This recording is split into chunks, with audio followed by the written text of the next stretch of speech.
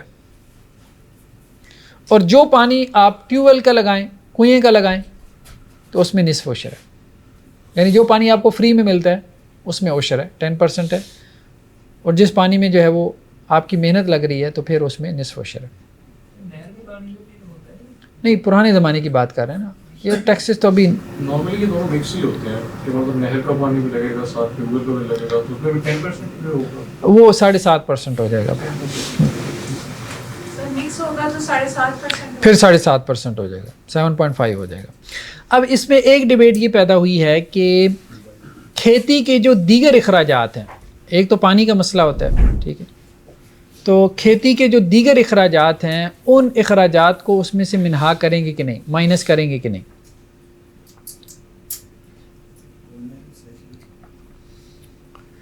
تو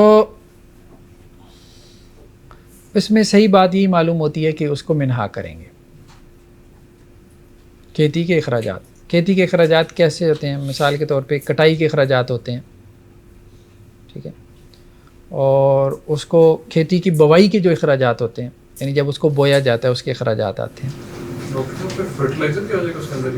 فرٹیلائزر وغیرہ بھی آ جائے گا اس میں، کھاد وغیرہ بھی اس میں آ جائے گی، ایکسپینڈیچر نکال لیں گے. اس میں یہ یہاں پہ کچھ صحابہ کے اقوال لے کے آئے ہیں کہ حضرت عبداللہ ابن عباس اور حضرت عبداللہ بن عمر، ان کا کہنا یہ تھا کہ آپ کھیتی کے جو اخراجات ہیں اس میں سے نکالیں گے. یعنی ان کا فتویٰ یہ تھا.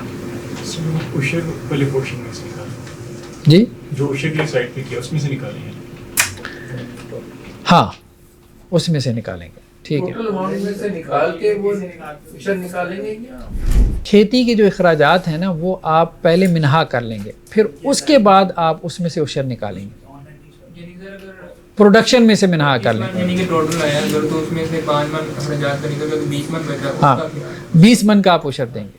اگر یعنی 20 من سے کم ہو گیا سر، اگر آپ کی پروڈکشن جو ہے وہ 25 من کی ہوئی ہے، ٹھیک ہے، اور آپ یہ سمجھتے ہیں کہ 5 من تقریباً اس میں اخراجات کی مد میں آ گئے ہیں، تو پھر آپ 20 من کا عشر نکالیں گے.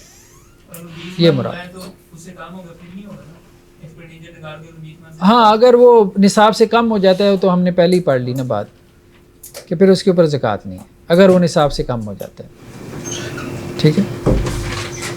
ڈاکٹر صاحب یہ جو 5 من کا جو ایکسپینڈیچر ہم ڈیفائن کر رہے ہیں یہ بیسکلی ویلیو سے ڈیفائن کریں گے، مطلب ہے کہ ساری جو ہاں 5 من کی ویلیو، ہاں ہاں ویلیو کے حساب سے. حضرت عبداللہ ابن عباس یہ ہے کہ جو اس نے کھیتی پہ لگایا ہے وہ نکال لے، پھر بقیہ کی زکوٰۃ دے. یہ حضرت عبداللہ ابن عباس کا فتویٰ ہے.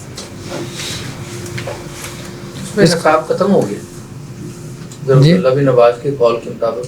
نصاب تو پھر رہا کیا نصاب جو کھیتی کا نصاب ہے، نہیں وہ تو ظاہری بات ہے، وہ تو جس نے سوال کیا نا اس نے نصاب کا سوال نہیں نہ کیا. ہاں سائل نے تو سوال یہ کیا ہے کہ جی میں اخراجات نکال لوں کہ نہیں، تو انہوں نے جواب دے دیا بھائی اخراجات نکال لو، ٹھیک. تو یہ کتاب الخراج ہے یحییٰ بن آدم کی کتاب، اس میں یہ قول نقل ہے.